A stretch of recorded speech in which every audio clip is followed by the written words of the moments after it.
Welcome back to SwitchCorner. It's time to take a look at what's coming up over the next week for the Nintendo Switch. Now here, I don't cover everything, rather those games that are just, catching my eye and then give you my first impressions of either if I'm going to be going like day one buy or waiting on reviews. Basically, I'm skipping out the shovelware or less than stellar looking experiences. That said though, if I do miss anything that I should be checking out, let me know in the comments down below. With that then, hit subscribe if you love the Switch as much as we all do here. Join our growing family and let's get started.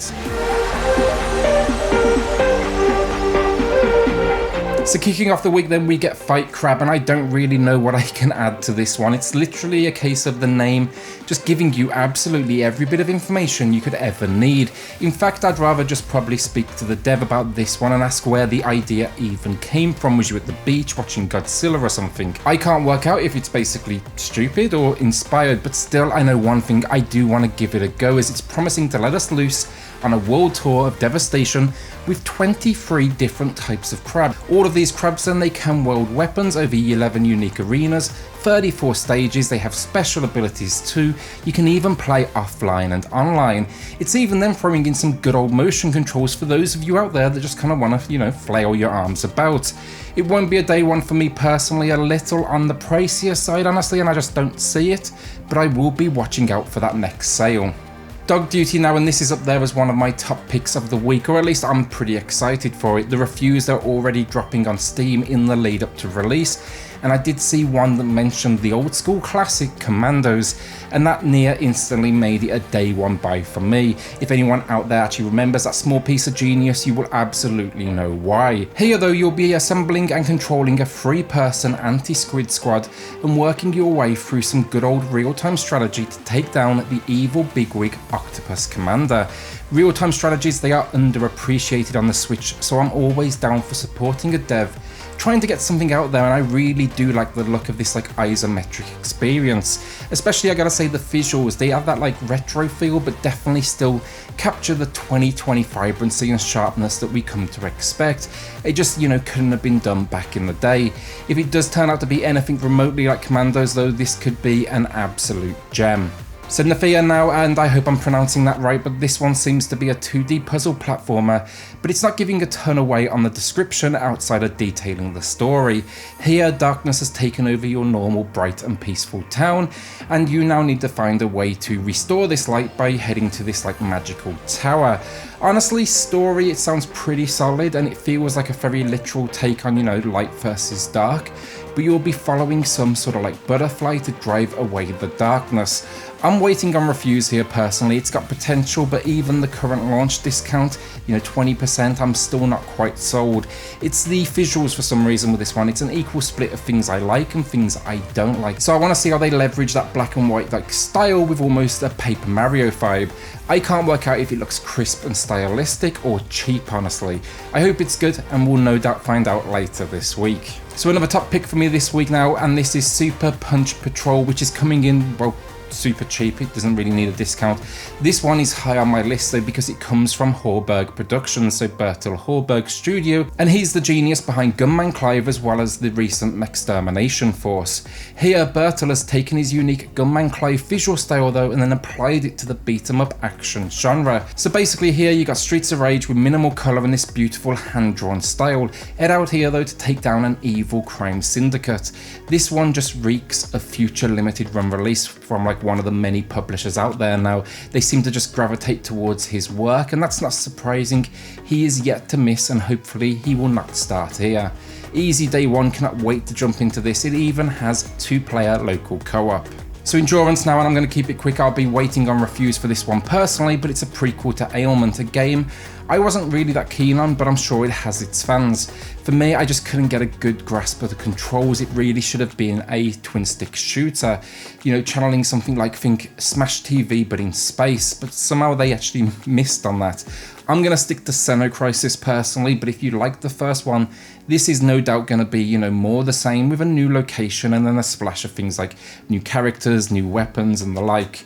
It's one I'll no doubt grab eventually, but Ailment, it dropped to $1 within 3 months after its initial release, so I'm probably going to be looking out for that same kind of steal here. So Vampires Fall Origins, this one is an open world RPG that's then throwing in some tactical combat.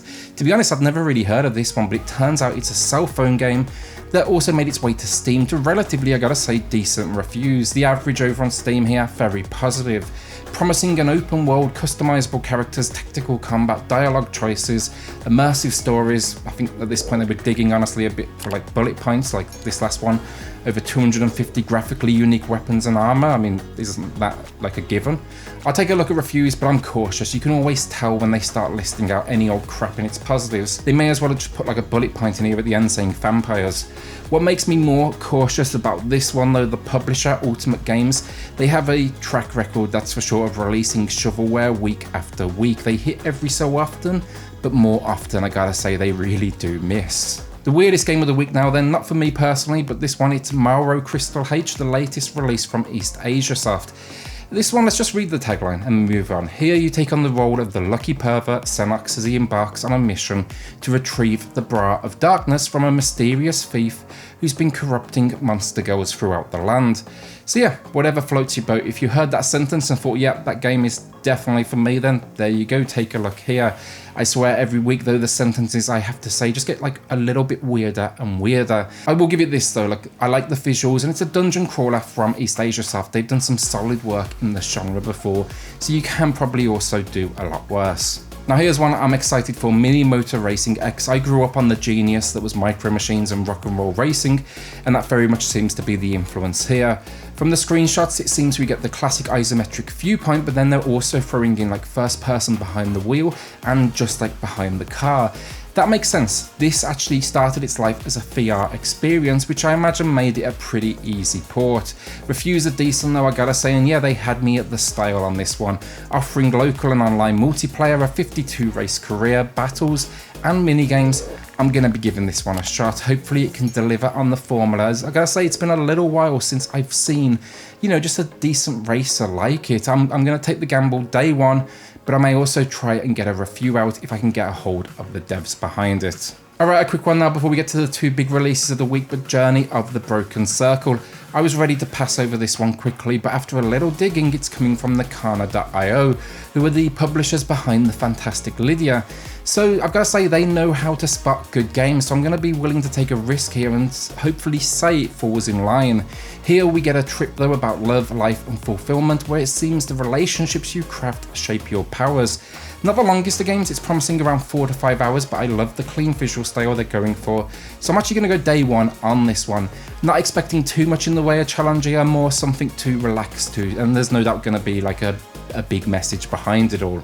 Alright, so our penultimate game of the week, WWE 2K Battlegrounds, and if we can just start with it being better than WWE 2K18, that's going to be a point in its favour. When it comes to wrestling, I gotta be honest, I haven't watched it personally since the days like Hulk Hogan, the Legion of Doom, Macho Man Randy Savage, so I'm not really the target audience, that's for sure. But there's no doubt it could still be fun. Not holding my breath here though, I'll say that much. They got a whole lot of making up to do. 2K though, being 2K, they rarely miss on the actual gameplay itself. It's just going to be everything else in the package we need to watch out for, as they've definitely embraced the, you know, microtransaction lifestyle over the last few years, and it seems to be the same here with what they're calling golden bucks. I'll probably check it out. I might even put a video out, but we'll see how the week goes and if it's going to be worth the time. So our final game of the week then, the mighty Super Mario 3D All-Stars, the surprisingly controversial release direct from Nintendo, where they're basically making both the digital and the physical limited. If you're in the US as well and you're hoping to grab, you know, that physical release, I'd say act quick if you want to see it release date. The only remaining retailer I can seem to find at time of recording was GameStop. Bringing together though Mario 64, Super Mario Sunshine and then Super Mario Galaxy, there's no question around, you know, the quality of these entries. I just honestly kind of hoped for a little bit more. These seem to be pretty simply like just ports with a HD coat. Hopefully when we get this one in hand, it does have a few surprises up its sleeve with some bonuses outside of just the soundtracks. I'm excited though to jump back into these, but I'm also now just curious to see how this limited piece of the puzzle works. My guess, they will still have them available, make them individual releases, and probably remove the 35th piece of the title, meaning it's the cover art that actually becomes limited. Just a guess, but that's kind of what I'm thinking. That's where my brain's at right now. And that is it, another week down. What will you be adding to your collection this week? My top 3 picks, probably going to be Mario Dog Duty and then Super Punch Patrol. A shout out then, as always, to the patrons of the channel who are just going above and beyond to support SwitchCorner. It helps a whole lot, so thank you all so much. We even had a new patron join just yesterday, so yeah, if you want to check it out for yourself, I have linked it in the video description down below. Finally then, hit subscribe if you love the Switch as much as we all do here. Join our growing family, and I'll see you all on the next video. Thanks everyone.